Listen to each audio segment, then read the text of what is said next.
The Senate is in session.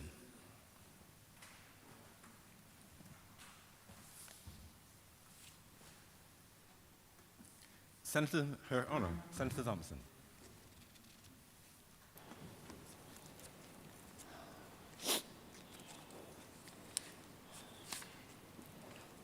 Mr. President, thank you for recognizing me. I hope that you will forgive me if I begin by being a little anecdotal, but I have to confess that I had not anticipated, having left national politics, that I would have returned to this place in any capacity, and that in particular I would be standing in this chamber at this time. So I cannot help but observe how interesting life is and how you plan, but how God has other plans, and you have no choice but to fall in. I therefore express gratitude for the fact that I am able once again to return to national service here in Barbados, having served the country at several levels, not just here, but regionally and internationally. And therefore, it gives me great pleasure to frame my comments today in the context of Barbados's development policy and trajectory, and to ask a number of questions, some of which I will attempt to answer myself, and others of which I hope will be answered if I successfully provoke some conversation.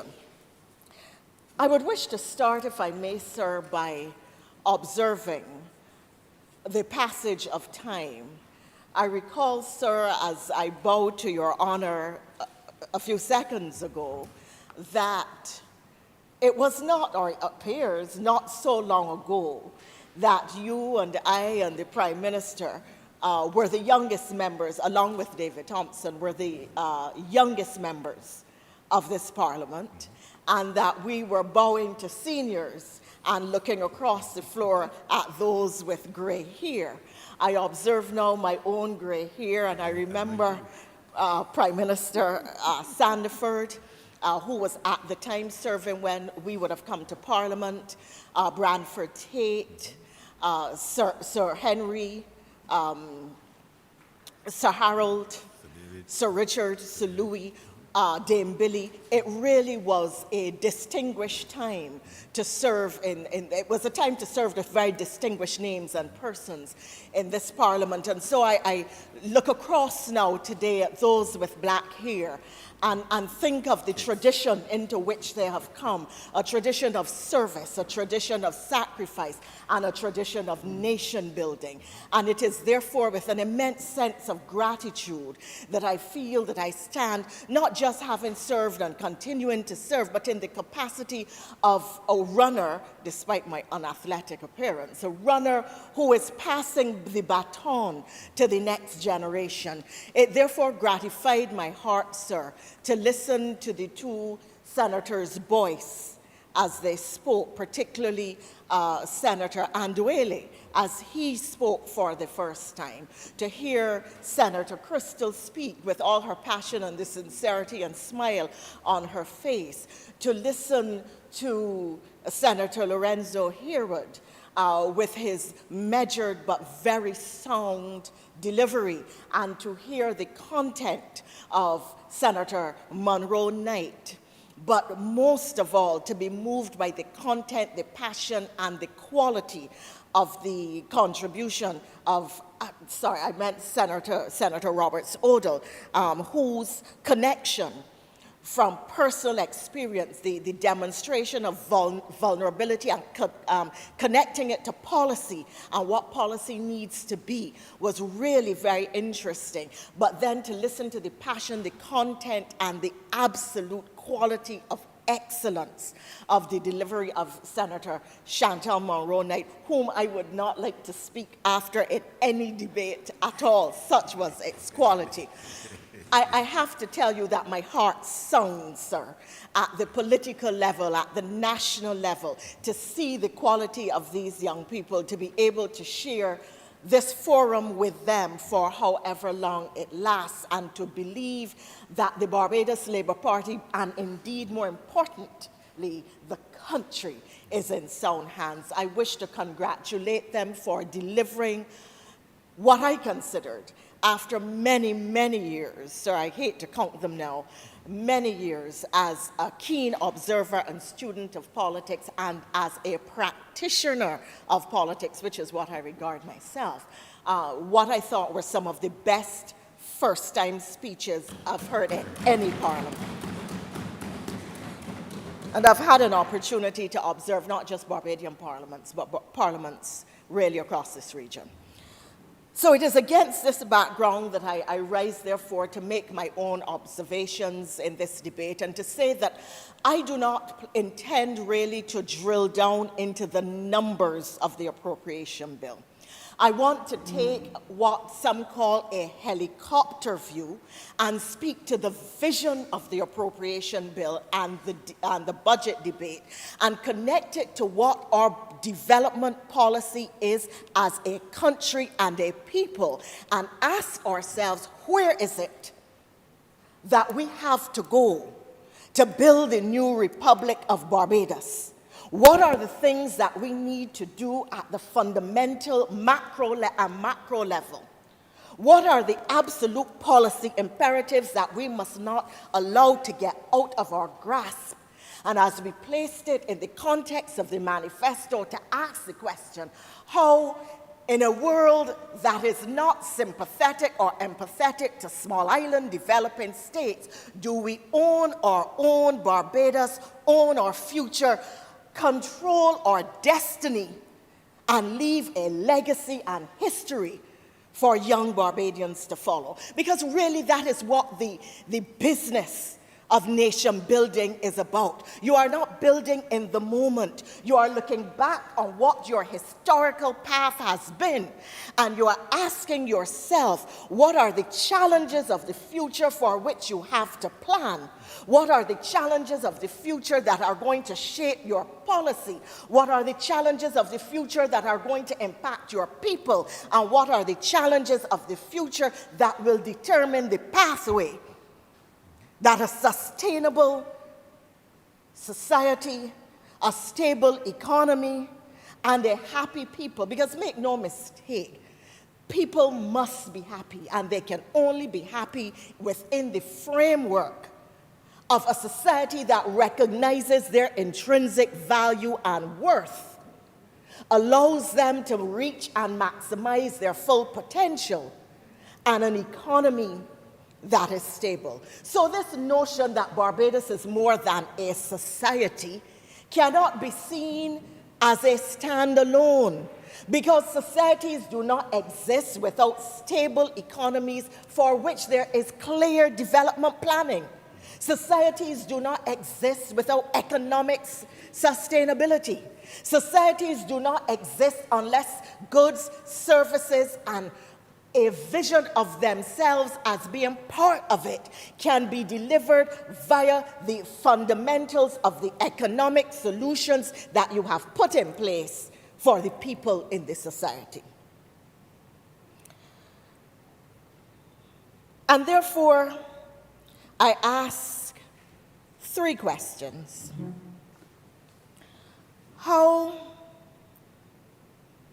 What are the planks of development in the modern world, the era in which we find ourselves? How do we meet and deliver those planks of development for a people whose aspirations and dreams are to have a space, to build out a space, to be seen as larger than themselves, as larger than a micro-state can give and deliver?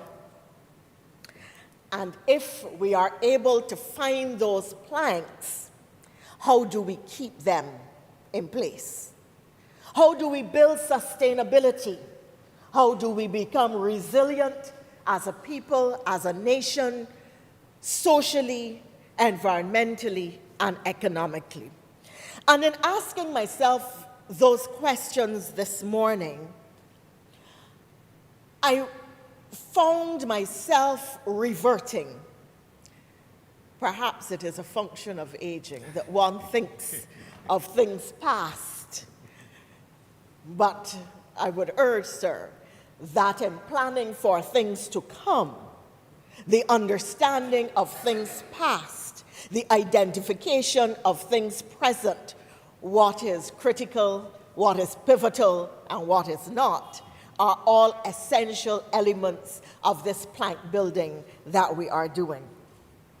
And therefore, I said that coming out of the Moyne Commission, coming out of the independence and immediate post-independence period, the governments of the day and the government of the day, a Democratic Labour Party administration, preceded by a Barbados Labour Party administration, identified some planks of development which today we must still pursue and are still pursuing. The first was the education of the populace. It became an essential plank of development. Under the Barbados Labour Party, we went to free secondary education in a limited way. And then the Democratic Labour Party gave comprehensive or universal free secondary education. And this was an important platform on which to start to build our development. Because prior to this, the colonial powers saw development in the context of their development.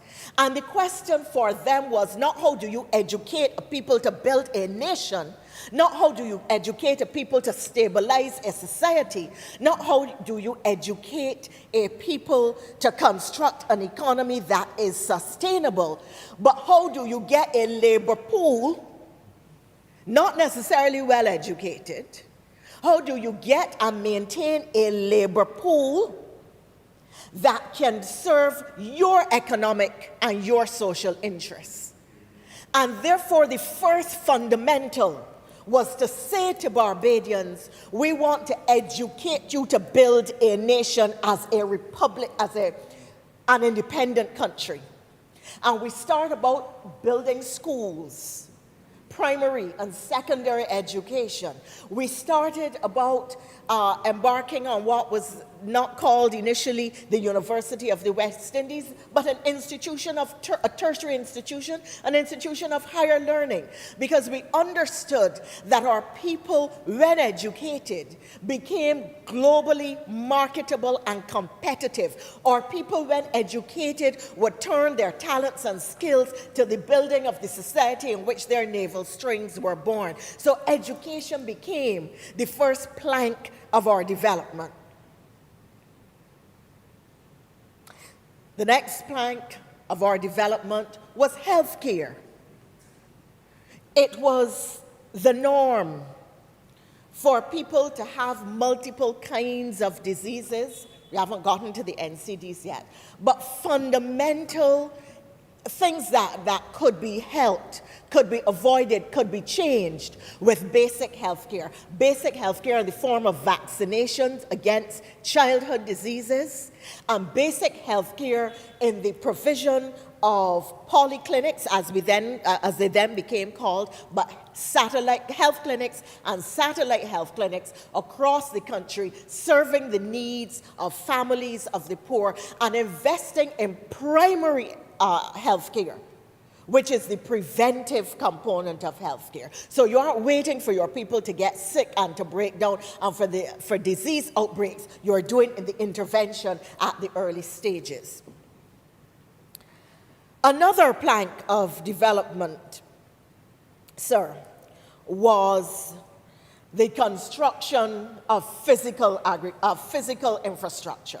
And let us understand how important this was. You are moving from a colonial construct where the roads are plantation to port, because that is what is serving the economic interests of the monocrop sugar, which is driving the economy for the colonial powers. But as you start to diversify, as you start to look for new planks of development, it therefore becomes imperative to open up your communications or transport system. How do people get into the city? How do people move from one village and one community to another? How do people get around? And how do you move goods and, across the country in a effective way and safe manner? And therefore, the construction of roads and other elements of physical infrastructure. So you are transforming not just the people with education and health, you are taking the physical space now and determining what that space is going to look like and how it can carry the future. So you deal with your physical infrastructure. And then you move to your housing. You come out of a period of slavery where black people, the majority of your population, have no access to housing. You move to chattel housing because they are still tied to a plantation economy where they have to work on the plantations, and since they have no right of ownership, they have to build a chattel house which can be dismantled and moved in a day if on a donkey cart if they are fired from the job, which invariably will happen. So they can't have any attachment to the land. And so the model of the chattel house becomes the model of the housing. And then you have in a previous Barbados Labour Party administration, and I was speaking last weekend in another country, and I was making the point that when you drive through rural Barbados, as opposed to when you drive through rural Africa, other rural communities in the Caribbean, one does not see in Barbados a significant distinction between the quality of housing in rural Barbados and the quality of housing in urban and suburban Barbados. And that happened, again, because of Barbados Labour Party policy, because of the Tenantries Freehold Purchase Act, allowing people to buy land, I think, a dollar something a square foot. 10 cents. 10 cents. Ooh, 10 cents. Yeah, 10 cents a square foot, which then, once you own the land, you can immediately improve your quality of housing, whether you use community effort and build piece by piece and build on, whether you take it to the bank and use it as equity and get a mortgage. So the housing in the country starts to change. So that what the governments of the day were doing were not just building for the present, but anticipating where they wanted to carry Barbados, what kind of people they want, what kind of skills they wanted to invest in for Barbadians, what our physical infrastructure would look like, and then you moved, sir, from the agricultural monocrop to some element of diversification.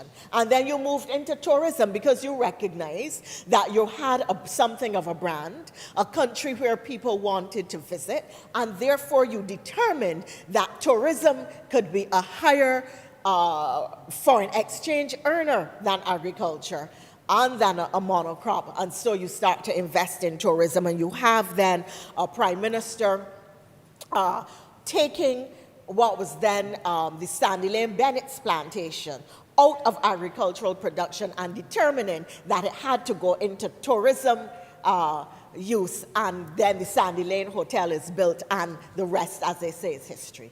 So therefore, these examples, I think, demonstrate where we are, where we were, and sort of explain how we came to today's point. Then we had family planning, because it was determined that if you had a population which was growing at a rate that you could not sustain and educate, couldn't care for with health, couldn't plan for their housing, you still would be back to square one. So it was determined that a family planning policy had to be part of how we planned our development strategy and structure. And then you had your public health, other public health interventions like your garbage services and so on.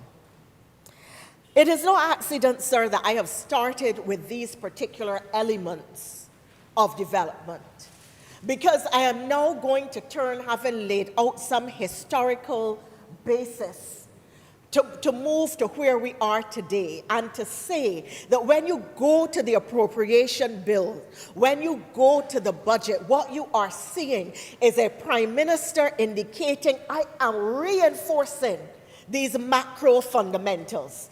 I am reinforcing these socio-economic imperatives, and I am building on them. And how is the prime minister and the present administration doing that? First of all, they are saying, we cannot let our road system deteriorate. We have to continue to upgrade and build and modify the road system. And we have to go into the villages and communities where people are still walking with 2 pairs of shoes to get out onto the main road to catch the bus. And we have to change that dynamic so that a little child who is going to secondary school does not know what it is to walk with 2 pairs of shoes, so that they don't know what it is to come through mud tracks. When I came as an MP to St. James South, I found communities that were still like that, but I left them with roads. And that is what the change is intended to effect. You have the administration saying, we have to deal with our storage problems. We cannot have negative reports in the international sphere because we are refusing to manage our storage challenges.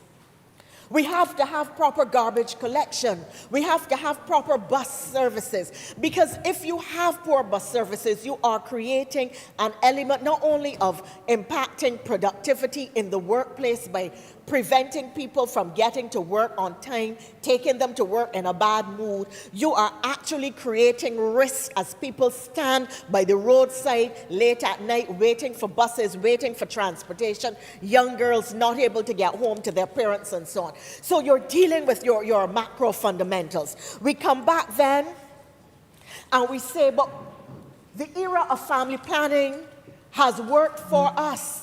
But let us consider now what the new development imperatives are.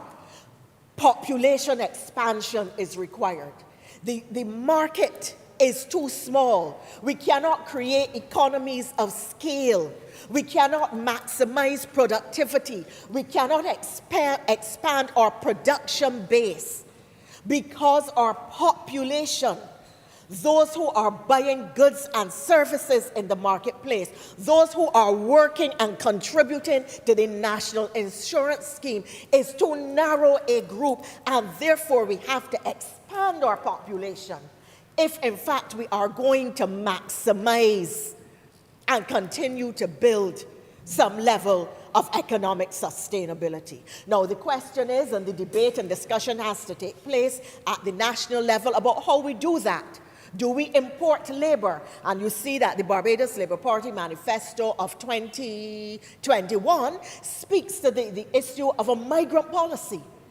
Do we have to import labor? Singapore, for instance, which is one of the most successful small island developing states, imports labor, but the parameters are very clearly defined. Bermuda imports labor, but the parameters are very clearly defined. Do we expand our population naturally?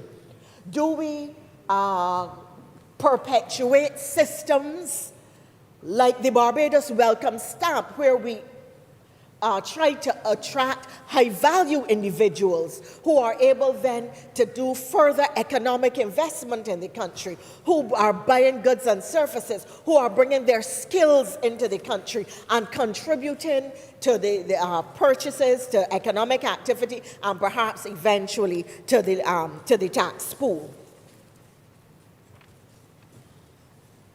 So how do we deal with the issue of planning a population? We go then to the issue of our land. I spoke last night about some of our land uses.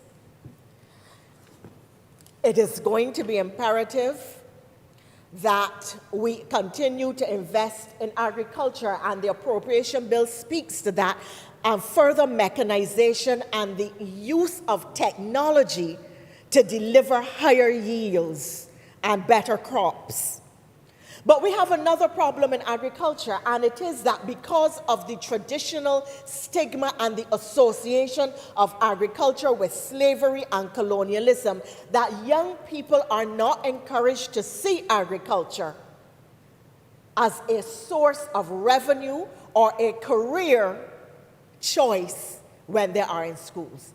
And it is gratifying to know that a number of people are becoming attracted to agriculture. But at the same time, if we are going to build a strong agricultural base, if we are going to build agriculture for food and nutritional security, if we are going to build agriculture which reduces our very high food import bill, not just in Barbados but across the region, then young people have to be encouraged and incentivized to choose agriculture as a career.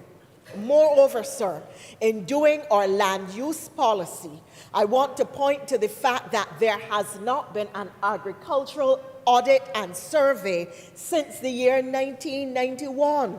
So when we are talking about putting 30,000 acres or 35,000 acres into agricultural production, we really don't know what the state of play, what the current status quo is, and we cannot plan effectively without the data to input into our various models to make the determinations. What percentage of land can we now put in housing? What percentage really can we put in agriculture given modern technology which has higher yields and outputs? What is to be left in open space for recreation, for beauty, for relaxation? And it is in this regard that I'm delighted to see that this administration has taken back up my initiative of the National Botanical Garden, where 254 acres, which were just lying there doing nothing. When you think of what the Chelsea Flower Show does, and the various botanical gardens across the world earn revenues, foreign exchange, are a place of recreation and respite and relaxation and revenue, then you understand what the potential of a national botanical garden. Weddings can be held there. We can have a new old people's or new geriatric hospital there. It has multiple potential purposes, including the protection of flora and fauna and the protection of indigenous species across the country. Our physical planning, sir, we are continuing the physical planning. But now we are moving, and I really want to get to the future, so I'm just doing the framework of the fundamentals. In the terms of health, which is another one of the fundamentals which I identified, our most important policy requirement is to address the issue of the chronic non-communicable diseases, which are the major cause of death and disability in Barbados and the rest of the Caribbean. They impact productivity, they impact quality of life, they impact family life, they impact the workplace, and they really cut people off from having the best quality life that they possibly can. And therefore, a comprehensive policy, and this is why the promotion of wellness, Ministry of Health and Wellness, is so important to our development. It is about going back to that fundamental of primary health care, of the interventive medicine at this stage, because sometimes when you get to the tertiary stage, you can't cure people. So that primary intervention is of critical importance. We know now that superviruses can take out the healthcare systems of even the most sophisticated developed countries and reduce them to doing triaging in car parks and having emergency technicians determine who lives and who dies. And therefore, a revisioning of your healthcare system to deal with current and future problems. We have strengthened the A&E department and several polyclinics across the country, building out new space. But that space has got to be shaped to deal with the nature of the problems which most likely impact our development. And we know now that these are chronic non-communicable diseases. There are antimicrobials, as the Prime Minister speaks to all the time, and superviruses or superviri, if people prefer, that we have no natural immunity against and find it difficult to identify preventive measures. Equally, as we deal with the other fundamental, and you realize that I've been dealing with new policy, the way the policy is being developed, why it is being developed, what is underpinning it, the thinking that's underpinning it, and the policy imperative, what the objectives are of the policy formulation. We come then to the issue of education. We are no longer educating a population that is to be a subclass or a labor pool for colonial power. Now we are saying that we want the most competitive, well-trained workforce in the Caribbean and amongst the best in the world. We want our young people to be amongst the sharpest, most technologically savvy, most innovative youth community in the world. And it is regrettable, sir, that there are persons who, within recent times when the matter came before this chamber, did not see the value of having a youth voice in this chamber, did not think that a young person could contribute to the broadening of the democracy and the inclusion of a youth perspective in the national discourse, and did not think that value was to be found in hearing that perspective on the formulation of policy and on issues which are affecting them now and which are going to shape their future.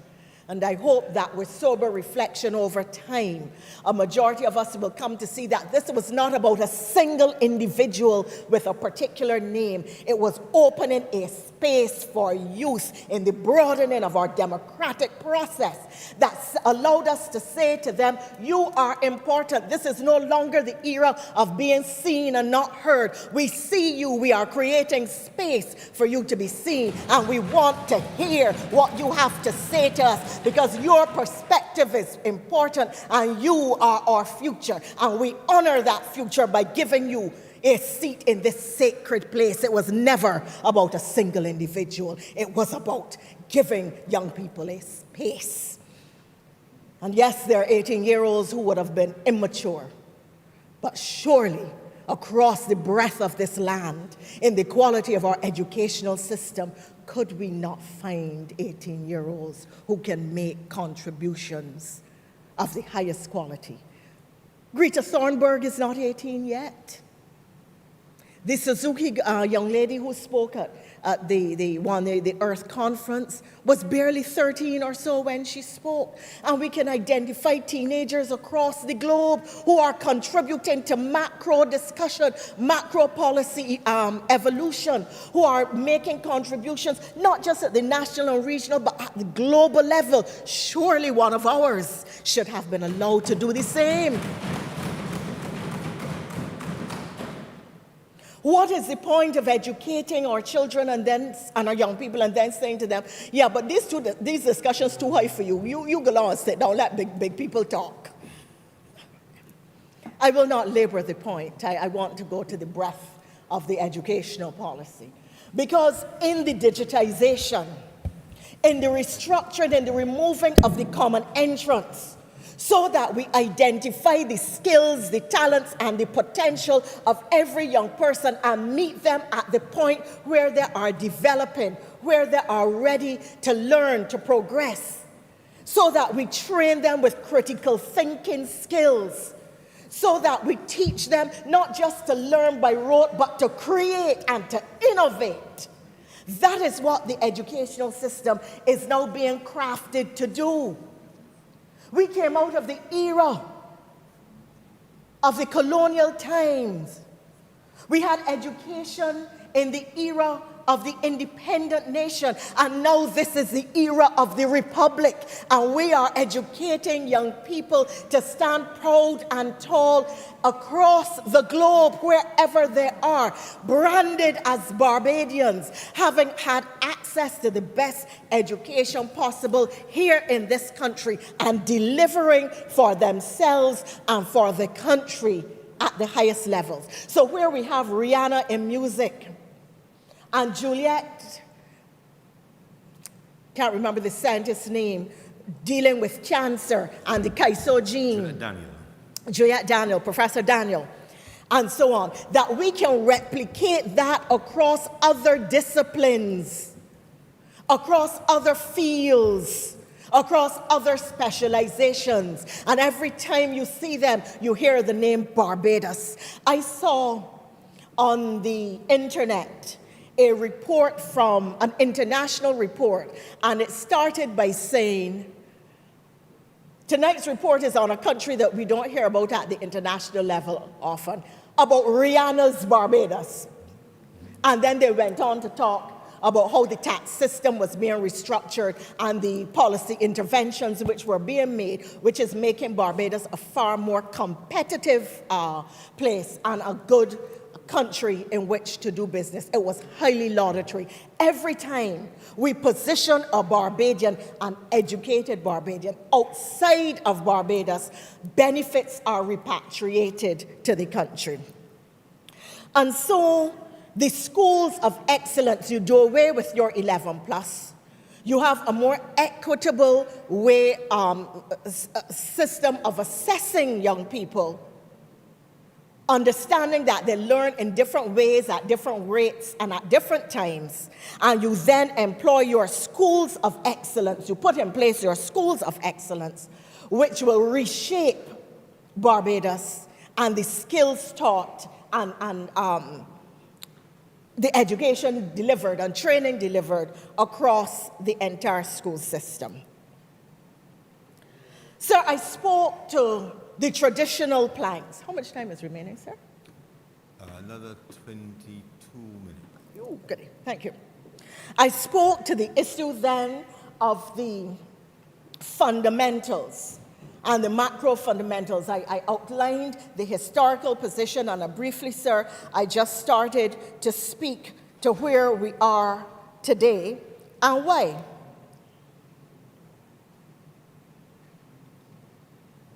And I want now to speak to other elements of this planning.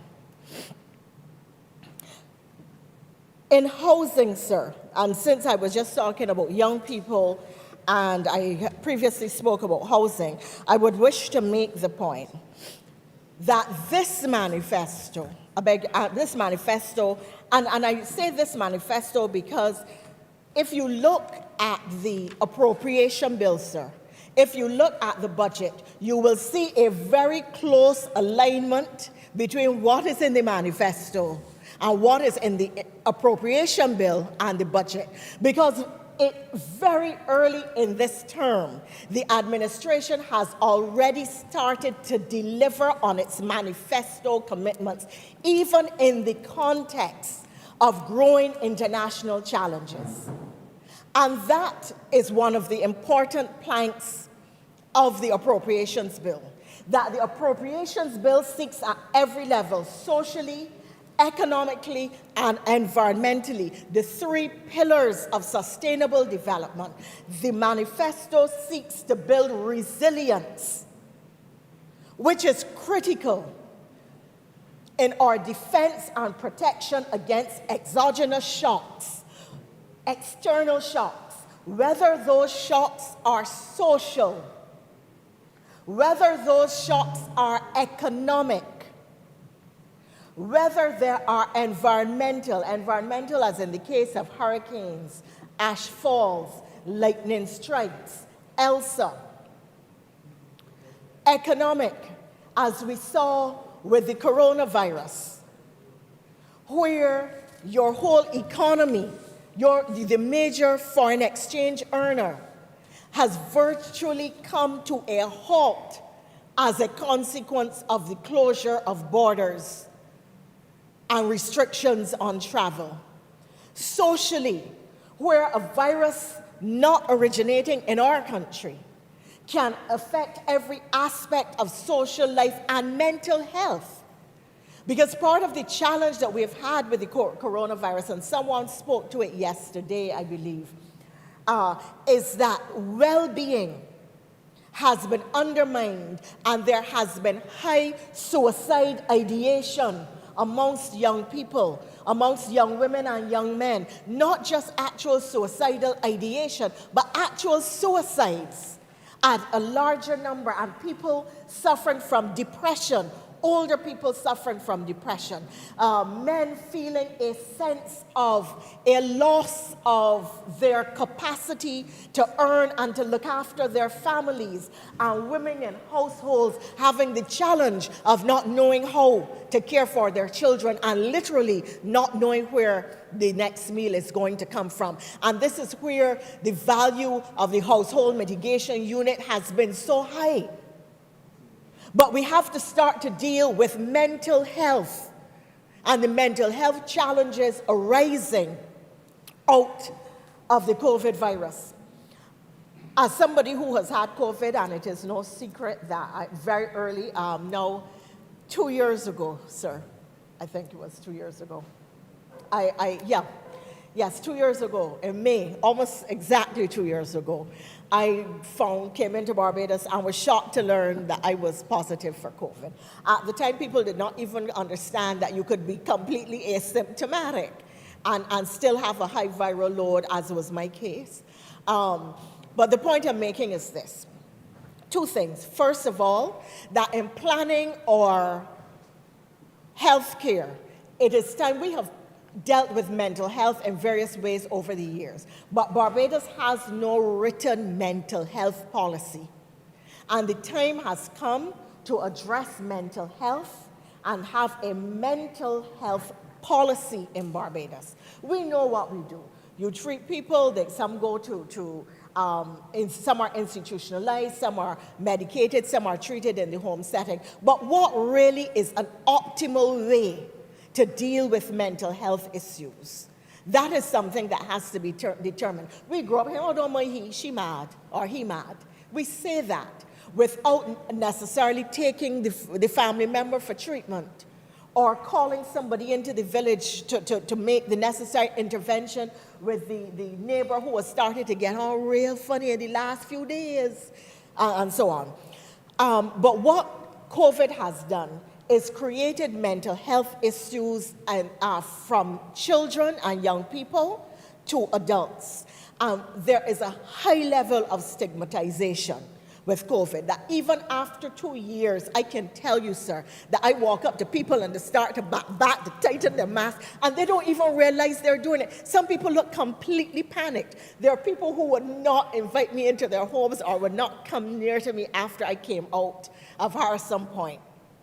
There were people who they would see me and take a wide berth or wave at me in the distance. People who would normally come up and hug and kiss. Not that I was expecting to hug and kiss. The point I'm making is that it is a highly stigmatized disease, and what we now have is a community of stigmatized persons, because households have had members, whole families have come down with it. We have had people who have died from it, people who have lost income from it, people who are grappling with long COVID. I can identify pre-COVID Liz Thompson and post-COVID Liz Thompson. I can see and feel the difference not only on my body but on my mind. They talk about the cloud fog that you get after COVID. I mean, I can speak to it, but the point that I want to make is this. If we are planning for new diseases and emerging diseases, part of the planning that has to take place is for the mental health and mental well-being of those who are who have been afflicted in some way. Because people who have not gotten COVID have ended up with depression from being on lockdown for long, long periods. And therefore, there should now be, I think, some level of community counseling and programs, particularly for children who have lost family members, who lost their grandmother, saw the grandmother taken away from home with people in PPE, and never saw them again, never was able to have a conversation with them, to feel their warm flesh, to be hugged and kissed. And there are a lot of people out there struggling with the impacts of COVID, the stigmatization of COVID, the mental health illnesses that derive from COVID, and they are not getting the help they need, even in middle-income households, because mental illness is so highly stigmatized and so much a taboo issue still. So I want to make an appeal in the planning of our health care that we should address these issues.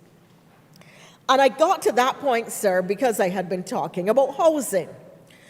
It is important in addressing our housing needs, and I'm speaking to how the budget, how the appropriation bill has positively impacted the fundamentals of our planks, our development planks. And two things have happened that I think are significant. First of all, the intervention that is committed to give young people a lump sum to allow them to purchase a first home. Home ownership and ownership of a piece of the rock has been an aspiration of Barbadians for decades. You come out of a people who are allowed to own nothing, particularly the land on which you work. And therefore, when you can, you want to be able to afford some of it. And that commitment to give first-time home owners financial help to enable property ownership is critical. But the reduction of land taxes down to on the first $300,000 will not only ease those who already own property by taking out that block. You no longer have to pay tax on that first $300,000. But for people who are buying a first home, perhaps not some of the people in here who are people of means and substance, but persons who are buying a first home, the house does not often go over $300,000. And therefore, many, many people in Barbados will now pay no land taxes at all. And in terms of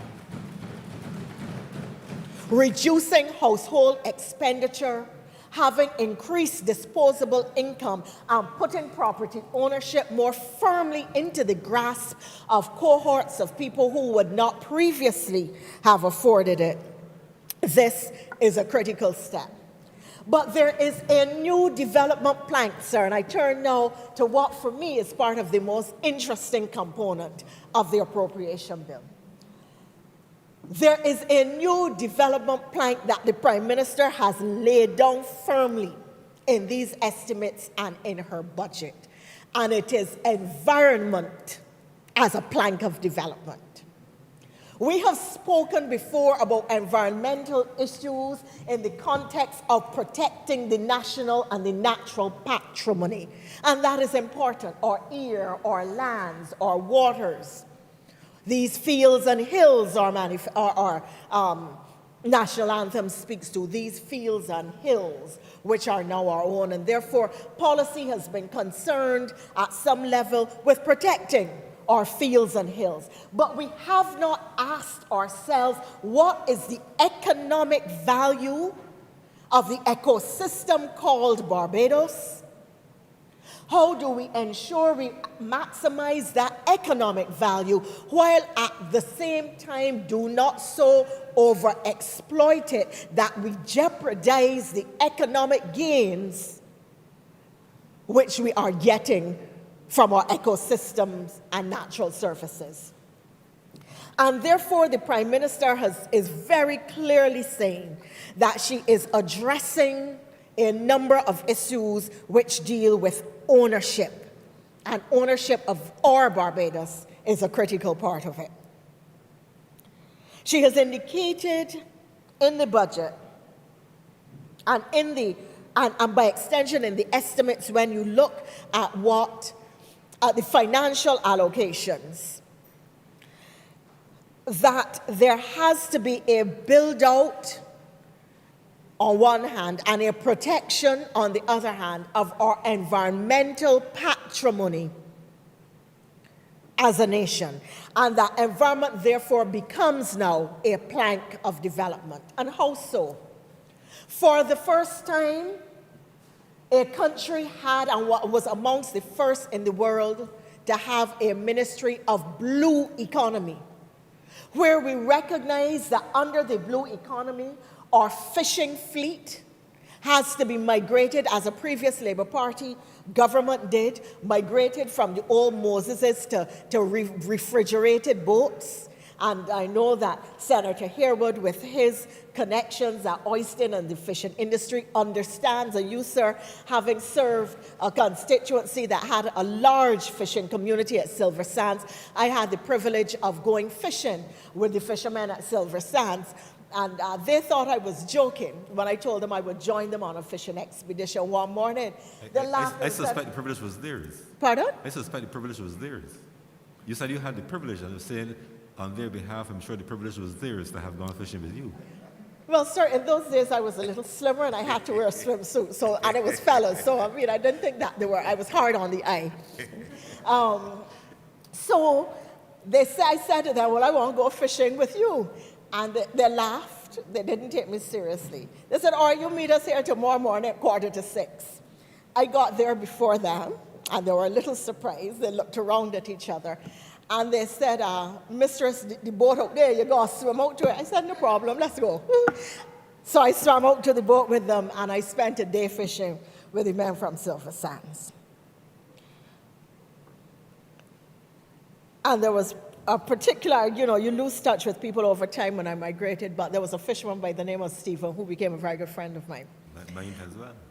And there was a shop where very good food was had after the fishing event. But, sir, I become anecdotal, and I say that is always a sign of aging. So let me get back to the substance of the issues and forget the anecdotes for the moment. The point I'm making here, though, is that you have a Ministry of Blue Economy. And this is important because the next frontier of economic exploitation is going to be the marine environment for minerals, for resources, for oil and gas, for a variety of things, maintaining fishing stocks, your flora and fauna, marine flora and fauna. So it is critical that you don't just treat to blue economy issues or marine issues in a tangential way, but that you deal with them frontally, evolving the policy necessary to build out your future. In fact, if one considers, for instance, the amount of dolphin skin or fish skin that is thrown away when it could be used for fish meal, when it could be used for other bringing economic value. I have seen leather made from dolphin skin that was absolutely amazingly beautiful, that I could easily have worn a pair of shoes. And it is a waste product in Barbados. And we have to learn how to look for things that we consider waste and build revenue earning, and use them as revenue earning resources. Another element in which that can be done, and I would like to urge the Ministry of Blue Economy, is in the sargassum seaweed. We speak of it as an irritant or as a nuisance, when in fact, to me, we are not maximizing our resources. We have a resource called Rihanna. Beg your pardon. We have a resource called the Right Excellent Rihanna. And the Right Excellent Rihanna is one of the most sought after global brands. She has a makeup line called Fenty Beauty. Why do we not invite the Right Excellent Rihanna to partner with Barbados in creating jobs, collecting the seaweed, and doing two things with it. And given the popularity of her brand, the rate at which her products sell, we may not even be able to produce enough seaweed or to collect enough seaweed to give her. There are two clear uses for seaweed that we are not utilizing. One is as a feedstock for cows. Livestock, cows, are some of the greatest contributors to greenhouse gases because of the rumination and the gases they give off, and so as they in their eating process. But it is proven that when seaweed is added or makes up a principal ingredient of their food, then they don't have the same degree of gas production. So if you think of livestock across the globe and the significant contribution to greenhouse gases, then if you consider how adding seaweed into the feed would transform that, immediately you see where it can be a resource. Now, Rihanna is not into livestock farming or production of animal feed, but other companies are. And once we are able to give the raw material or a value-added material, then there is opportunity for foreign exchange earning. And rather than dumping the seaweed or asking what we can do with it, it immediately creates jobs and becomes a valuable resource. Seaweed is also an excellent component of some brands of makeup. And Fenty Beauty can have a sargassum seaweed line with seaweed mined or collected across the Caribbean. We need to think out of the box and open ourselves to the engineering of new solutions. New solutions in which we identify things that have been problems and determine how we turn them into value-added goods, how we turn them into the delivery of jobs and foreign exchange for the country. So I just want to introduce that into the discussion because that is something where I think there is tremendous potential, but we are currently not utilizing. And so the Prime Minister is saying, I am going to reduce the country's ecological footprint by moving towards renewable energy. So we will have solar farms and wind, and in the future wind energy, and we will look to how we can utilize our ocean energy. There's been talk about OTEC. I do not feel that we need to be wedded to OTEC or that we need to pursue OTEC. What we have to do is to look for the best ocean technology that is emerging and align ourselves with that. And in fact, Barbados can be used as a test bed for new energy systems, especially energy systems which are scaled and suited to small island developing states. And what the estimates are seeking to do is not just shrink the ecological footprint, but to say that we want to transform the lives of people by giving them renewable energy, A, and B, allowing it to become a source of income for a household that needs the money. A source of income that will help to supplement your disposable income. A source of income or passive income because you don't actually have to go out and do anything to earn it. As long as the sun shines, the energy is being generated. And as long as the energy is being generated, you can sell it to the plant or you can reduce your own income, your own expenditure.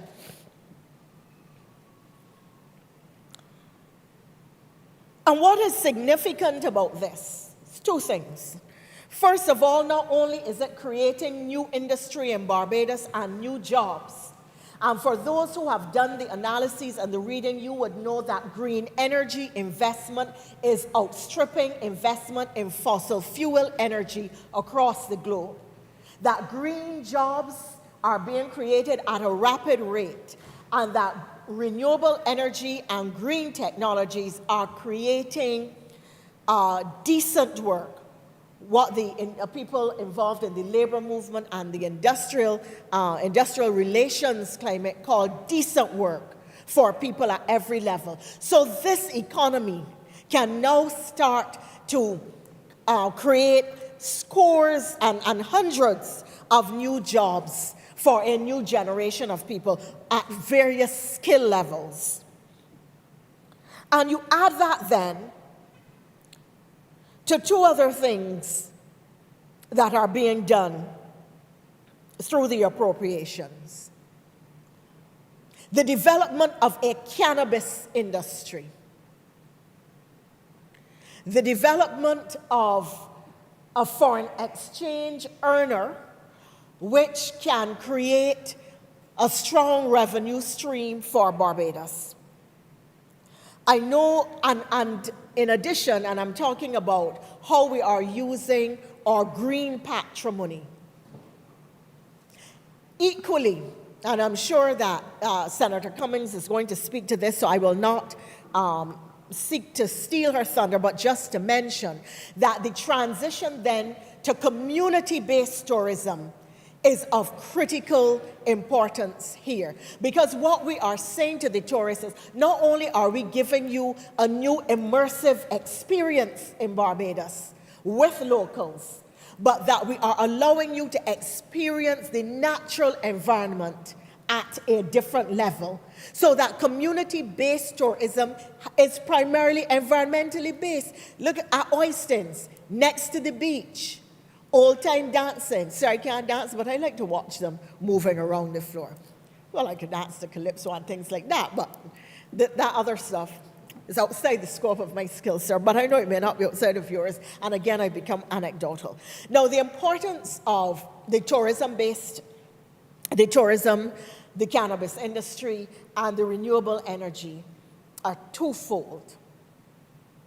First, we are creating new industry and new forms of income and foreign exchange earning. But second, and most important, is that we are stopping the development of industries on an us and them basis, where you have the owners being people out there and people from over and away and from people who don't look like the majority of us, and transferring it now into the hands of average Barbadians to give them a larger stake in the economy and new sources of wealth. And this is where the appropriation bill and the budget are so strong.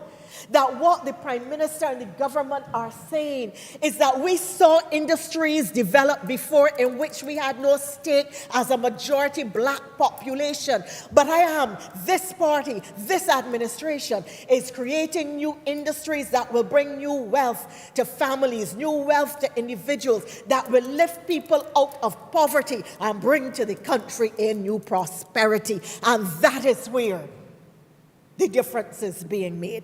That is where the appropriation bill is being so transformational. This is where the green patrimony now is coming in along with the traditional development planks, the fundamentals which she is undergirding and shoring up, the planting and the placement of new development planks built on the natural patrimony. And in this regard, sir, I know that there is only about a minute remaining to me, sir. And in this regard, I don't have a lot of time, but I would wish then to turn and make the point as to why it is that Barbados's attempt to address issues relating to climate change are so important, and why the Prime Minister's advocacy at the international level isn't just about personal attention for her. It is about raising an issue that is existential to people in Barbados, the Caribbean, and small island states. When we built, and again, it was another project that I had the honor of leading as minister, the boardwalk. The boardwalk was not built for beauty. The boardwalk was built to stabilize. It was an innovative way of stabilizing a beach that we were losing and dealing with a climate change. It was an engineering solution to a climate change problem, which has social and economic benefits and spill-offs. And that is what this administration is attempting to do. It is saying we have a problem with climate change. We must adapt, we must mitigate, but we must engineer social, economic, and environmental solutions. And at the national, international level, we must advocate. So when the Prime Minister talks about getting the international community to address this, we are not doing it as beggars going cap in hand. We are going to the international community and saying that there is a principle in law which says that the polluters pay, and you are the polluters, and we are therefore asking you to pay by creating financial instruments like the use of SDRs. And I don't have the time to elaborate, I regret, but perhaps in another debate we can deal with this at greater length. What we want is a space and a place for our people and for our nation, and we need the fiscal space to be able to continue to deliver on these fundamental aspects of society, economy, and environment. But we start, sir, with the building, the upshoring of the traditional development planks and the building out and placement, the placement and building out of new planks of development, development that will define not our colonial existence, not our post-independence existence, but development that will define the future of the Republic for citizens who are 18 and over and younger, for Barbadians yet unborn. And I am happy, sir, to be part of this debate and this administration, which is creating the future Barbados and ensuring that we own our future. I'm much obliged to you, sir. Thank you very much, Your Honor, Senator Thompson. And I invite you to take the chair at this time.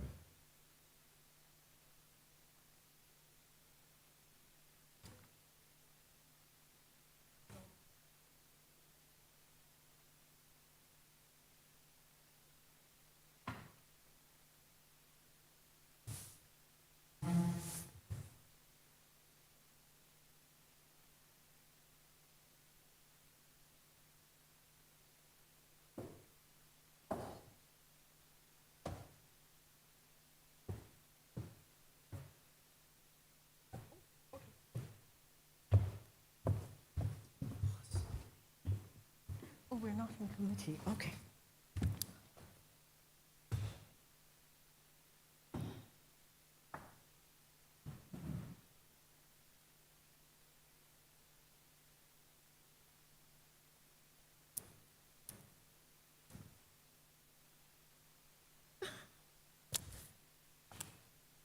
Okay, Nigel Farron, please.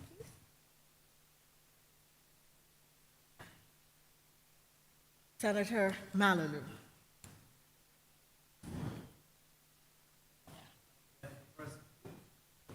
Let's get that right. Madam Deputy President, thank you for recognizing me. Let me start by expressing my thanks and gratitude to all those who have seen it in me that I would be fit to serve in this chamber. I appreciate the confidence that they have shown in me, and I will do all that I can to serve to the best of my ability. I will serve as an independent fashion, and I will do so with the help of the guiding hand of the Almighty. It is not lost on me that I'm the grandson of a priest. Humble beginnings. And I hope that when you see me and you listen to me, that is all you will see, is a Barbadian, a fellow Barbadian, and nothing more. I have been astonished, frankly, in the last few weeks that that is not the first thing that people generally comment to me when they look at me. And I think Barbados needs to move past that. That is not what I see. It's not what I see in you. Certainly not the first thing. And I hope it is never a thing that you see. So I'm humbled to serve here, and I hope that what you will see is a fellow Barbadian seeking to serve and do the best that I can do. Thank you. While I submitted my notice of absence in advance for the second sitting, which was last week, due to my travel commitments, I want to apologize to you, all my fellow senators, for not being here. I would have wanted to be here, but I do have a significant travel schedule that takes me out of Barbados, representing the country in other ways. And I apologize for what happened for that last week, and I apologize for what will happen in the future again, I'm sure. But I hope that that travel and the experiences that I gain overseas help me in the contributions I can make here and will be of value to the country. I also would like to apologize in advance if I raise matters that have already been well ventilated in my absence last week. And to be quite honest, I was not expecting upon my return late yesterday evening that the Senate was still meeting. So in some ways I feel unprepared, Madam President, for my first speech, if I may say so, in Senate. But I think I'll have a second opportunity, considering that this is not really our home, and our home is across the road. So I will say that my maiden speech will happen in the normal chamber. Now, some of you may know me, and you know what to expect. Others will not, first time. I will say to you that I will be direct. I will choose my words to get my points across very succinctly. There will be no long talk from me. So with those few words, I have three things I would like to speak to on the appropriation bill. I shall start, I think, by quoting Winston Churchill, who told us that to improve is to change, and so to be perfect is to change often. And I do hope that the few comments that I will make on the appropriation bill might in fact lead to change. It might not. Firstly, taxation. Taxation is an interesting thing. I want to start by saying that as a parent, we've all been a child. Some of us are now parents or will be parents. We will understand that structure drives behavior. Structure drives behavior. We all knew it. Certainly I knew it very well when I was in secondary school. That's what I can remember. The structure that teacher gave you in that class drove the behavior of the students in the class. We all know it as parents with our children. You give them structure and they behave a certain way. Structure can also be designed to encourage and discourage certain behaviors, and that is what we do with taxation. We do it often. We tax sugary drinks, for example, to discourage from drinking them. We tax perhaps tobacco to discourage that as well. And then in other cases, we remove taxes to encourage it, like the green energy that was talked about and other things. But from a business point of view, taxation needs to be certain. Uncertainty for businesses is an extremely bad environment. Businesses do not make investments in uncertain environments. We must do all we can to provide businesses with certainty. And my concern as I speak to the appropriations bill is the retroactive nature of the tax that is being imposed upon certain industries. And I appreciate that it has been discussed that the tax will be paid in the future, but it is calculated on results of the past. And that creates an environment of uncertainty, which I think is unwise within the business community.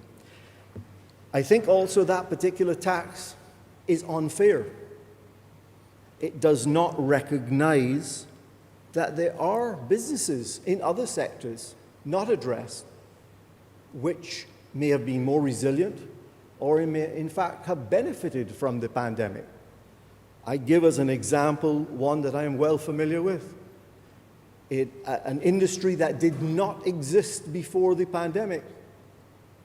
That was the industry of PCR testing. At a time when, at one point, we were testing 3,000 people per day. We were struggling to reopen our tourism economy. People were coming back, but we were requiring tests of people incoming and waiting on their results. It was a difficult time. Many private businesses were formed out of that. And at that time, they were charging $300 per PCR. If 1/4 of those 3,000 people per day were tested privately, that was $225,000 per day in revenue. Per day, Madam Deputy President, per day. So we never know where one might profit in a pandemic, and I'm not saying that they did it intentionally or with any bad motive. We needed it. What I'm saying is it did happen. PPE was needed, and many entrepreneurs set about and did a good job. There was many things that needed to happen, and certain businesses did, in fact, prosper as a result of the pandemic, not in a malicious way. Let me be clear, not in a malicious way. They were doing the best they could. Having said that, this tax, therefore, to me, this pandemic levy, it does not address this fact that was there. It singles out a few particular industries, a few particular players in one industry. That does not seem fair to me. I would have preferred that we were all in this together. And it is clear that if you have made profit, you could afford to pay some more tax. And I think, personally, that all the businesses should have been asked to play a part, not just some in certain industries that we might think have avoided the worst of it, because we frankly did not know who benefited, who was resilient enough, etc. So I support completely the notion of a pandemic levy that would get us to pay back what it cost us during that period in the quickest possible time, so that we do not leave this pandemic as a legacy for generations to come, but we deal with it now. And in that way, I believe the proposal is correct, but I believe the proposal is unfair in addressing only certain industries and certain players within those industries. I leave this point and ask you, who is next? If we accept that we can retroactively determine a tax, who's next? At the end of next year, if something else changes, is it a shopkeeper that we shall tax more retroactively or calculate it retroactively? Is it okay because it's these particular industries, but it's not, well, okay for others? The principle, to me, is not right. I move then to the electric vehicles. Again, as I started out by saying, structure drives behavior, and I think this is an excellent idea that we are structuring our taxation so as to promote behaviors which we want, which is the change into electric vehicles, which is the direction that the world is going. I am concerned, though, that we need to recognize what's actually happening in the world and with these electric vehicles. And wearing another hat, I do have an opportunity to see what is being done in these areas. The truth is that there is more demand for electric vehicles in the world than there is supply, than there is capacity for. And I want you to remember that we in Barbados sit in a little small country of right-hand drive vehicles. Generally speaking, we are not a big market that any manufacturer is saying, I wonder what Barbados wants in terms of its vehicle, what would be good for them. We get a vehicle that was made for some other right-hand drive country, whether it be Japan or New Zealand or Australia, a lot of the former Commonwealth countries, England, etc. And then we have to down-spec it to something that we can afford here. So the manufacturers around the world of EV vehicles, there is higher demand than there is supply. So they're going to sell those vehicles to the countries that can afford to buy them first. There's no manufacturer, I can guarantee you, who is today thinking, how do I design an EV car for Barbados? That's not happening. So what has happened is that industry within Barbados started out really as buying cars from other markets, mainly the United Kingdom, and I think we saw it in the form of the Nissan Leaf originally, was being bought there from dealerships. It was destined for the UK, tax, etc., was paid in the UK, and then it was exported to Barbados, and that's what started the first of those few cars. Since then, as far as I'm aware, there's only 3 manufacturers who are directly dealing with EV vehicles into Barbados. I won't call their names, but as far as I know, there are 3. But what this bill seems to ignore is that there is much more availability of technology within the hybrid industry. And this ignores the hybrids and does not give preferential tax treatment to the hybrids. And I think that that is a failing, and I hope that that will be addressed. For Barbados, the infrastructure to support internal combustion engines, being fuel, etc., all of that exists. If we were, by some magic wand tomorrow, able to change every vehicle that we had in Barbados to be in an electric vehicle, the country would come to a grinding halt. We do not have the electrical infrastructure to charge all of these vehicles. We need time to do it. And the hybrid technology saves us 35 to 40% of the fuel it uses and gives us a chance to catch up. So I think that it would be my opinion that we should, the bill should have addressed in a broader fashion the hybrid vehicles as well as the electric vehicles. Lastly, I would like to pick up on just one thing that my fellow senator, now sitting in the chair, Deputy President, mentioned, which is on education. And I will finish on this. When I entered that great institution on Crumpton Street, Harrison College,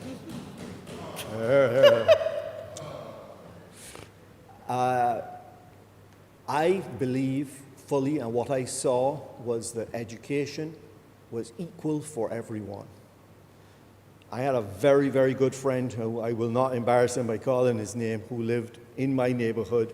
My dad had a car and would drop me to school, so we would take him to school. His dad did not have a car. He relied on the bus. But we got the same education. He became an accountant. I became an accountant. He flourished within an accounting firm. I flourished within an accounting firm.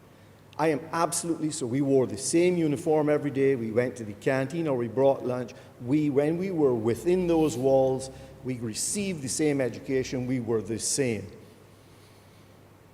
40 years to the day, my first son attended Harrison College. And then 1 year later, his younger brother attended Harrison College.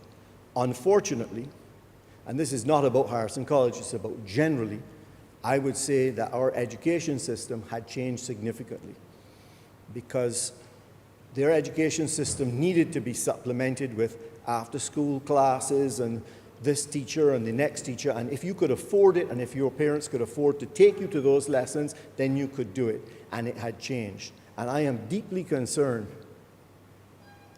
deeply concerned that we need to get back to that free education that is the same for everyone and provides everyone with the same opportunities.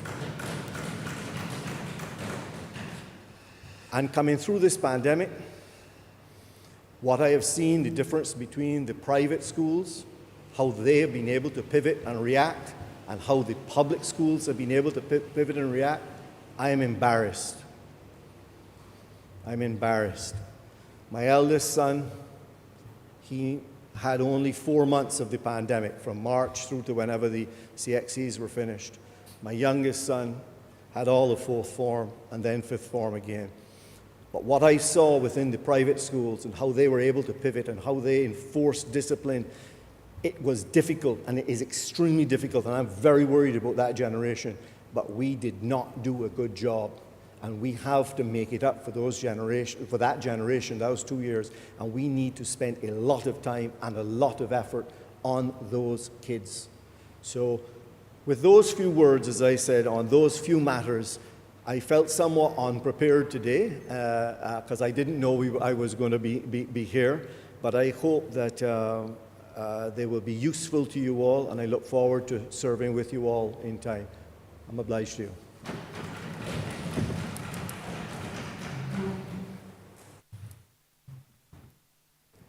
Mr. President, Madam Deputy President, I'm sorry. Senator Cummins.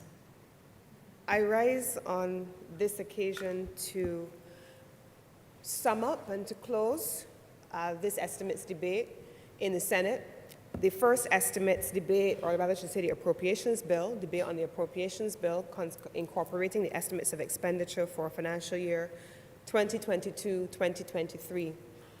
But Madam President, I believe I must begin my comments by saying, perhaps as you did, but from a different perspective, how honored I am to be here. I remember first meeting you, Deputy President, as a young officer, and you were Minister of Environment at the time. And we traveled to a meeting in China, I believe it was, under the World Bank Global Environment Facility. And I have watched you and your career since then in awe and absolute admiration. You know this privately, and I wish to put it on a record publicly, Madam Deputy President. But beyond you, and my privilege being here to serve alongside you now, here in the Senate, you as our Deputy President, I wish to turn my primary source of attention to my colleagues who sit on this side. I want to use, perhaps Senator Nichols may be in a position to correct me if I don't use it correctly. But I want to use a cricketing analogy, Madam Deputy President, because we've just come out of cricket over the past few days. When we are having developmental sessions, Mr. President, in cricket, and Senator Nichols over many years would have done this, and many others I know, and he knows that we both know jointly, we have a second division team, we have an intermediate team, we have a first division team, all in pursuit of ultimately being able to produce a high number of professional cricketers.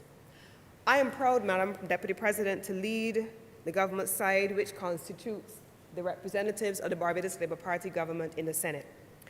They, in my view, make a strong statement to the country that this Barbados Labour Party administration has a strong second division team, a strong intermediate team, a strong first division team, and a ton of professional teams that have come through and have historically led this political party in each successive administration. Madam Deputy President, the fact that we have a strong intermediate team is reflected in the number of youth leaders that constitute the development of the Barbados Labour Party, and I want to place on the record that it is a commitment of this administration, under the leadership of our Prime Minister, to be in a position to recognize those second division and those intermediate teams, those youth teams that come along behind us, Mr. President, Madam Deputy President, so that in the same way that you made reference to passing the baton on to many of those who come behind you, that we too who stand here today are in a position to pass the baton on to others who will come in the other divisions that are preparing at this time for leadership. Madam Deputy President, I had occasion over the course of the last couple of days also to reaffirm the commitment to the Barbados Labour Party and this administration to those youth teams coming behind us. And as we talked about education, and Senator Malalu in his commentary just now on the education system and his own experience with education, I had the opportunity, Madam Deputy President, to look historically at someone who all of Barbados knows and knows by first name. Who is Malala? The world's most well-known advocate on education and education for youth and education for girls. When she wrote her first blog, Madam Deputy President, she was 12 years old. When she began to be interviewed by news media, BBC, and others all around the world, she was 15 years old. When she was shot for being a major global advocate for education for girls, Madam Deputy President, she was 17 years old. When she was transferred into the United Kingdom to be able to recover, she then was able to benefit from a scholarship to Oxford University. She was the world's youngest global laureate, and she talked about education. She talked about access to education. We talk about her in a country that is reticent or unsure about whether an 18-year-old can join us in the Senate, Madam Deputy President. I am not sure how we reconcile that, but I want to begin my commentary by saying to the people of Barbados that this Barbados Labour Party administration, with a strong side that has shown itself approved to sit here in the Senate, is committed to giving voice and agency and validity without ambiguity, or in some instances, Madam President, without the contradiction of being able to recognize that Malala could be a Nobel laureate and at 17 years old be invited to Canada, receive honorary Canadian citizenship, and be invited to address the House of Commons, the lower house at that, Madam Deputy President, not even the upper house. Yet, in the same country, while we laud that, we are unclear about whether or not a person at her own age, of our own hue, who looks like us, can serve in this space. It is a painful day that we would practice such contradictions, Madam President, and put it in the public space while we celebrate others who don't belong to us. But this administration, Madam Deputy President, as we go through the appropriations bill, you will see a range of initiatives that cover from technology and science, robotics programming, reform of the education system, investments in life sciences that allow for young people who have a future that was not what our past was, to be able to craft a developmental path for our nation that is built on the basis of growth, on the basis of transformation, on the basis of development to which you spoke, Madam Deputy President, and it crafts a future that positions our nation in a community of nations around the globe that we can compete and stand tall with others all around the rest of the world. Madam Deputy President, when we look at these estimates of expenditure in the appropriations bill, we see in the actual document that we are speaking to the grant of $1.8 billion or so. And this I want to make reference to, Madam Deputy President, as it relates to the overall estimates of expenditure for this financial year. Madam Deputy President, you and all of the colleagues here spoke in great detail, in brilliantly detailed technical terms about what was contained in the estimates of expenditure. We talked, Madam Deputy President, around things including, in the case of Senator Maynard, about water use and access to water use in Barbados and how that was treated to in the estimates and as a policy measure. Senator Haynes, in her presentation, spoke extensively about health, access to health care, persons with special needs, in particular children with special needs, and the importance of an aging population having specializations in geriatric medicine. Senator Boyce, in his maiden presentation, a brilliant maiden presentation, spoke about youth inclusion and in particular youth with disabilities. And then we had Senators John King and Senators Pat Paris also speaking in particular about issues relating to culture as well as people empowerment. These are all in principle, Mr. President, Madam Deputy President. I need to remember to say Madam Deputy President and not the default of Madam Mr. President. Madam Deputy President, these are all the kinds of developmental programs that as a government we understand are critical to our own development trajectory. But then we went on to speak, Madam Deputy President, in Senator Lorenzo Harewood's comments on agriculture and the developmental role needed to be played by agriculture. We talked in Senator Boyce's comments about things relating to gas and water rates and renewable energy, as was the case with Senator Malalou, and then, of course, some of the points that were made by Senator Nurse.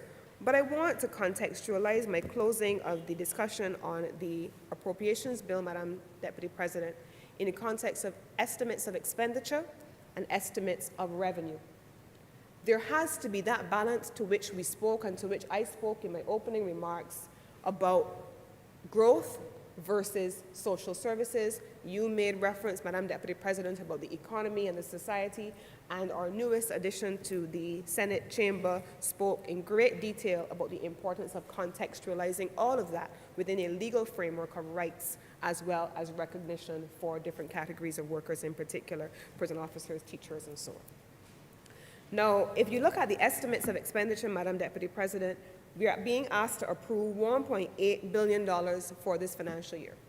This represents this non-statutory expenditure that we are expected to take responsibility for during the course of this year. What am I talking about when I say non-statutory expenditure? The non-statutory expenditure, Madam Deputy President, relates to all of the things which are exclusive of salaries and wages and recurring expenses. But then we have the statutory expenses, Mr. President, Madam Deputy President, and it brings a total estimates of expenditure for this financial year as a government to $3.7 billion. That is what we are spending versus what we are approving during the course of the financial year. The estimates of revenue, Madam Deputy President, project that we are meant to earn $3.2 billion, and there is meant to be a shortfall, Madam Deputy President, of approximately $528 million. Now, where does that $528 million come from? It comes from the budgetary statement and proposals that the Prime Minister spoke about in the other place last week. It allows us to capture that shortfall in expenditure that says we have a growth agenda, we have a developmental agenda, we have a social agenda, we have a legal agenda, and there is a shortfall, a deficit of $528 million. And so while many of the measures may be discussed as to whether they're right or fair or just, I think ultimately at their most basic, Madam Deputy President, we have to be able to share with our public that there is a direct correlation between what government earns and what government spends, how government generates growth and revenue, and how government is able to invest in social services. When we talk, Madam Deputy President, about the ability to collect garbage, when we talk, Madam Deputy President, about the ability of people to get from home to school and home to work on buses when they do not have cars, Madam Deputy President, the kinds of things that we're talking about, Madam Deputy President, are the things that are captured in a shortfall, in a deficit in revenue and expenditure. They are the things that all of us, whether we are at the top of the income bracket, or at the bottom of the income bracket, that we all require as social services. So a government cannot always agree to give all of the things in a given financial year that we may want. Neither can it always agree, Madam Deputy President, to do all of the things that as a society we may need to have happen in the given financial year. Because just like in our household, we have to manage what our income looks like versus what our budgets for spending looks like. So we may not be able to buy all the things that we want to buy in the supermarket. We may need to go with a list. And so the estimates of expenditure in its most basic form represents that list of things that we are going to be spending resources on, as opposed to the things that we would like to have overall. But it also outlines, Madam Deputy President, the future visioning of the government of Barbados by projecting outwards to 2023 to 2024, to 2024 to 2025, which says we may not be able to do it all now. But let's talk about how we can do it and program it for the next financial year once we're able to reach our revenue targets. We are also able to say sometimes, Madam Deputy President, as we go through the estimates, that there has to be that balance that is part of the conversation in the public space between government having the revenue from the consolidated fund, government reducing or raising taxes, because that's how government raises funds, and then alternately, Madam Deputy President, our debt to GDP ratio. So government has, in these estimates of expenditure in great detail, outlined, and you will see it in the respective tables, tables 3 and tables 8 are positively correlated, and they outline for us where government is drawing on revenue to be able to spend money from whether it is from the consolidated fund, whether it is from grant financing from development partners with whom you, Madam Deputy President, are very familiar, and many of the partners in here, Senator Chantal Monroe-Knight would also be familiar about how we treat grant financing, whether we are able to procure those funds from debt financing, Madam Deputy President, or whether we are going to be treating to how we deal with that a little later on down the line because we can't afford to do it right now.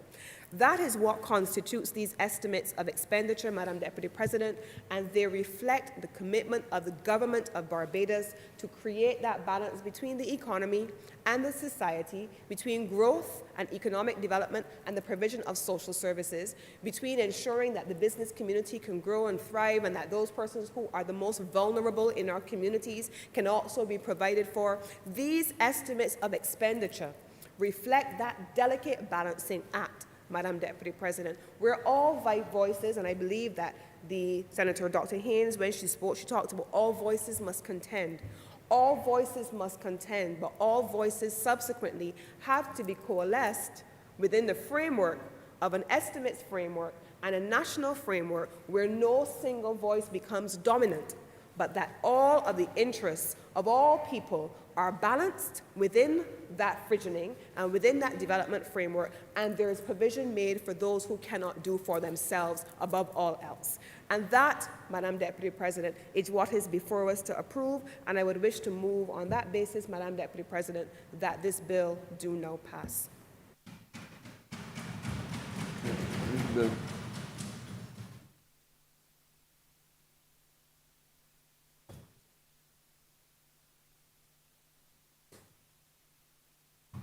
Joe. Madam Deputy President, I beg to move that this bill be read a second time. Question is that this bill be now read a second time.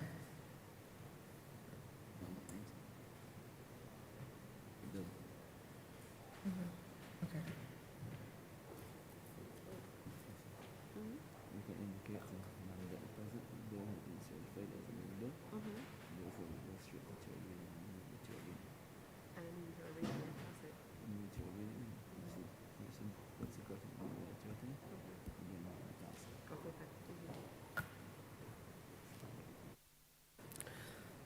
Madam Deputy President, this bill has been certified as a money bill.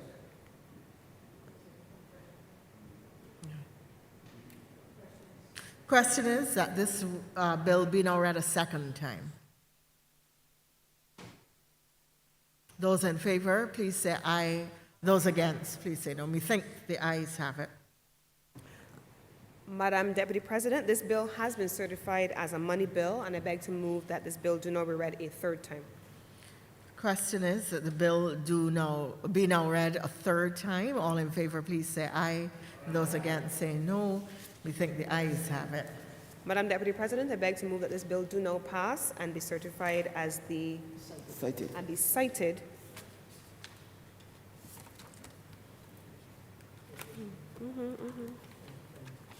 as the Appropriations Act 2020. 2020.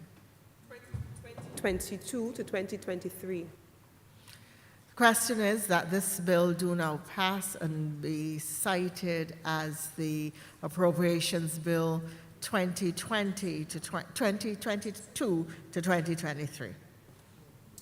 No?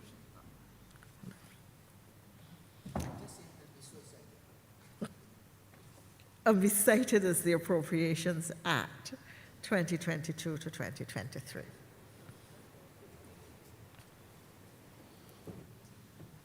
Those in favor, please say aye. Those against, please say no. The ayes have it.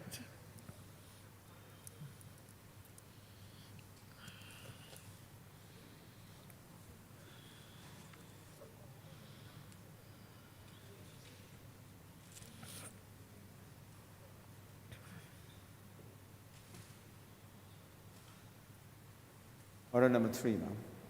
In the name of the Honorable Leader of the House, to move the second reading of the final appropriation 2018 to 2019 Bill 2022.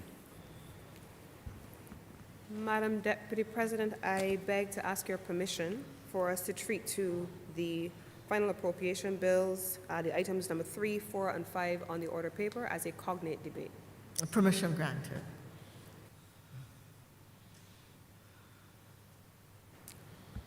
Madam Deputy President, I beg to move the second reading of the appropriations bills captured in order paper 3, 4, and 5. The question is that we do now have the second reading of the appropriations bill, items 3, 4, and 5 on the order paper. Those in favor, please say aye. Those against, please say no. The ayes have it.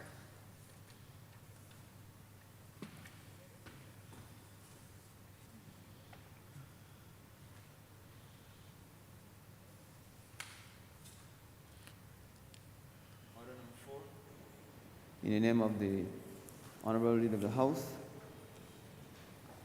I'm sorry.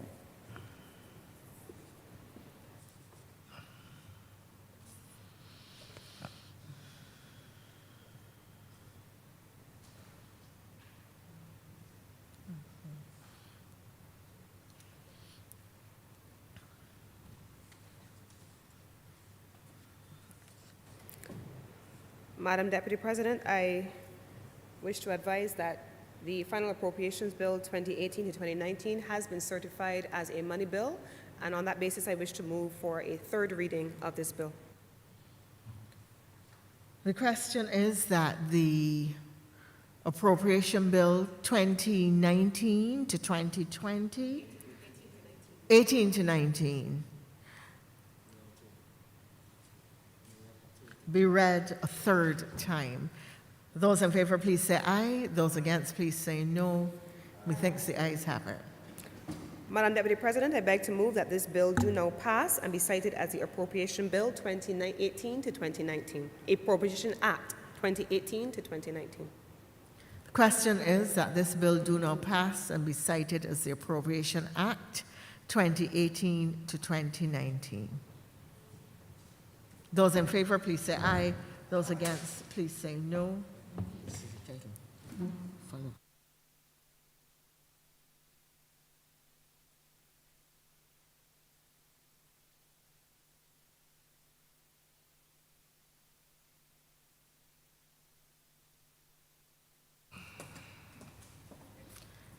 So the question is that the, okay.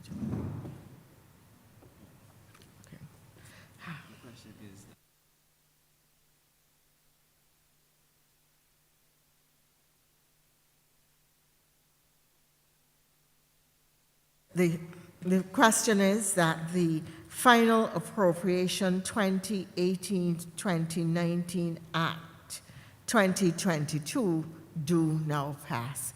Those in favor, please say aye. Those against, please say no. Methinks the ayes have it.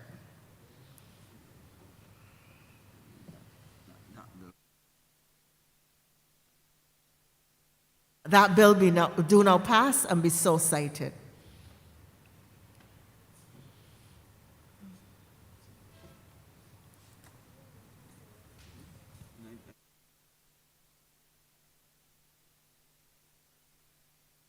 All those in favor, please say aye.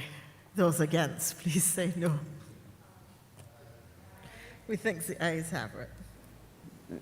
Order number 4 now, ma'am. In the name of the Honorable Leader of the House, to move the second reading of the final appropriation 2019 to 2020 Bill 2022. Madam Deputy President, I beg to move that this bill now be read a second time. The question is that the final appropriation 2019 to 2020 Bill 2022 be now read a second time. Those in favor, please say aye. Those against, please say no. Methinks the ayes have it. Madam Deputy President, this bill has been certified as a money bill, and I beg to move that this now be read a third time. Question is that the final appropriation 2019 to 2020 bill 2022 be now read a third time. Those in favor, please say aye. Those against, please say no. The ayes have it. Madam Deputy President, I beg to move that this bill do now pass and be cited as the final appropriation 2019 to 2020 Act 2022. The question is that this bill, the final appropriation 2019 to 2020 bill 2022, do now pass and be cited as the final appropriation 2019 to 2020 Act 2022 do now pass. Those in favor, please say aye. Those against, please say no. The ayes have it. Order number 5. In the name of the Honorable Leader of the House, to move the second reading of the final appropriation 2020 to 2021 Bill 2022. Madam Deputy President, I beg to move the second reading of the final appropriation 2020 to 2021 Bill 2022. The question is that we have the second reading of the final appropriation 2020 to 2021 Bill 2022. Those in favor, please say aye. Those against, say no. The ayes have it. Madam Deputy President, this bill has also been certified as a money bill, and I beg to move that it move to a third reading. The question is that the final appropriation 2020 to 2021 Bill 2022 be now read a third time. Those in favor, please say aye. Those against, please say no. Methinks the ayes have it. Madam Deputy President, I beg to move that this bill do now pass and be cited as a final appropriation 2020 to 2021 Act of 2022. The question is that this bill do now pass and be cited as the final appropriation 2020 to 2021 Act 2022 do now pass. Those in favor, please say aye. Those in favor, please say no. The ayes have it. Madam Deputy President, this now brings to a close the government's business for the day. We have spent 3 days in this place. We've returned to our home, and we have been here in discussions over the last 3 days, and I wish to express my appreciation to all of the honorable members. I know it is a sacrifice of time in service to the nation and in service to our legislative agenda, and I want to invite you to join us for lunch in due course during the course of today, but I beg to move that the sitting do now be suspended, sine die. Be adjourned, sine die. The question is that this session be now adjourned, sine die. Those in favor, please say yea, and those against, please say no. Methinks the ayes have it. This session is adjourned, sine die.